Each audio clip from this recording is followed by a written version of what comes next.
రైతుల ఇబ్బందులు కూటమి ప్రభుత్వానికి పట్టడం లేదని మాజీ సీఎం వైఎస్ జగన్మోహన్ రెడ్డి ఆరోపించారు. కిలో ఉల్లి 3 రూపాయలు, కిలో టమోటా రూపాయన్నరకే ఇస్తే రైతు అనేవాడు ఎలా బ్రతకాలి అని ప్రశ్నించారు ఆయన.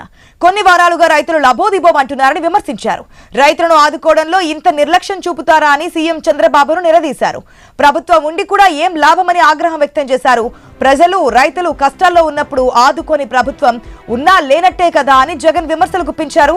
ఉల్లికి అసలు ధరే లేకపోతే బిగ్ బాస్కెట్ లాంటి స్టోర్లో కిలో 29 రూపాయల నుంచి 32 రూపాయలకి ఎలా అమ్ముతున్నారని ప్రశ్నించారు.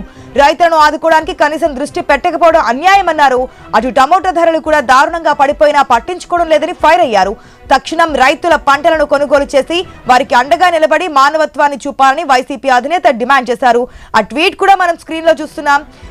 ఏదైనా పంట నష్టాలకు సంబంధించి రైతులకు సంబంధించి ఆదుకోవాలంటూ సీఎం ని ట్యాగ్ చేస్తూ చేసినటువంటి ట్వీట్ కూడా మనం స్క్రీన్ లో చూస్తున్నాం.